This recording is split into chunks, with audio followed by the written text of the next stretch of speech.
నా పేరు కె హరినాథరాజు.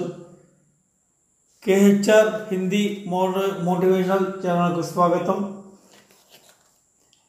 కబీర్ దాస్ చెప్పినటువంటి ఒక దోహాన్ని తీసుకొని దాంట్లో ఉన్న భావాన్ని వివరిస్తూ ప్రస్తుత సమాజానికి అన్వయిస్తూ చెప్పడం జరుగుతున్నది. ఇప్పుడు చెప్పేటువంటి దోహా ఏంటంటే, ची ऊटी चावल ले चली, बीच में मिल गई दाल, खाए कबीर दोनों ना मिले, इक लई दूजी डाल. ఇక్కడ ఒక పక్షి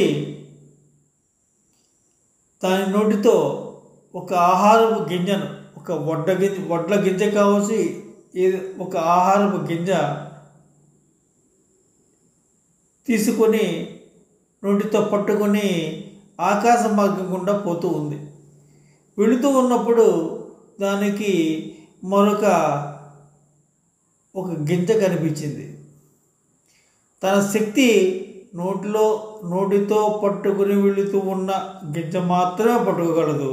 రెండో ఆ గింజను, ఆ ధాన్యపు గింజ కావచ్చు, ఆ దానిమ్మ గింజ కావచ్చు, దాన్ని పట్టుకునే శక్తి తనకు లేదు. అది పట్టుకుంటే తనకు శక్తికి మించిన పని అవుతుంది.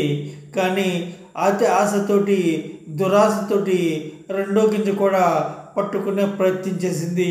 చివరకు 2 గింజలు జారి కింద పడి మొత్తానికి ఏది కాకుండా నష్టపోయింది. ఇక్కడే అంటారు, దురాశ దుఃఖానికి చేయడం అని.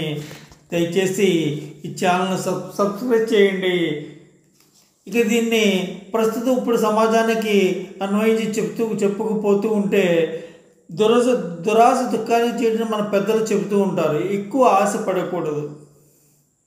ఒక యజమాని వాడి దగ్గర పనిచేసే వ్యక్తి అంటాడు, అరే బాబు, ఆ కర్రలు ఉన్నాయి, పట్టుకెళ్ళి పొయ్యిలో పెట్టుకోరా అని. ఆ కర్రలు చాలా ఎక్కువగా ఉన్నాయి. వాడు శక్తి కొలది ఒక 2 కర్రలు పట్టుకెళ్ళగల శక్తి ఉంది. అది ఆశతోటి ఎక్కువ కర్రలో ఒక కట్టుగా కట్టి యజమాని మనసు మారిపోయి వద్దంటాడేమో అనే ఒక ఆలోచన, 2 సార్లు తిరిగి వస్తుందేమో అనే ఆలోచన, ఆ కట్టుకుని పెద్దగా మోపు పట్టుకుని బయలుదేరాడు. శక్తికి మించిన పని చేశాడు. జారి పడ్డాడు, నడ్డి విరిగింది. ఆ యజమాని ఇచ్చిన కర్రల ఖరీదు ఒక 500 ఖరీదు చేస్తాయనుకుంటే వాడికి వేలల్లో ఖర్చు అయింది. అటు ఇటు కాకుండా రెండింటికి చెడ్డ రావడి అంటారు చూసారా, అటు ఇటు కాకుండా వాడి జీవితం అయిపోయింది.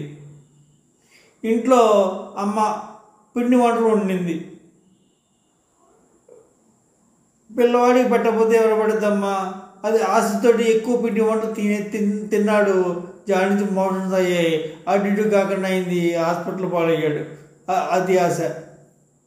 ఓ వాహనం ఉంది, దాని శక్తికి మించిన లోడు వేస్తే ఆ వాహనంకు ప్రమాదం జరగవచ్చు, మరణాలు సంభవించవచ్చు. అతి ఆశ దుఃఖానికి చేటు.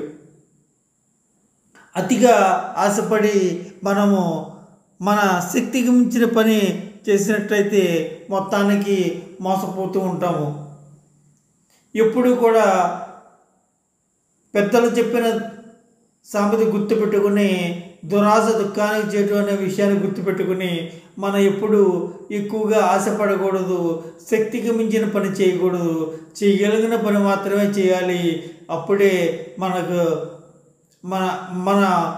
మన శక్తికి, మన యుక్తికి సరిపడా పని సుఖంగా, సాఫీగా సాగిపోతుంది. ఈ విషయాన్ని అర్థం చేసుకోగలరు. ప్రస్తుతం ఈ ఛానల్ని సబ్స్క్రైబ్ చేయవలసిందిగా కోరుచున్నాను. సబ్స్క్రైబ్ చేయడంతో పాటు మీ ఫ్రెండ్స్కు, మీ స్నేహితులకు షేర్ చేయండి. చివరన గంట సింబల్ను కొట్టి నన్ను ఎంకరేజ్ చేయవలసిందిగా కోరుచున్నా.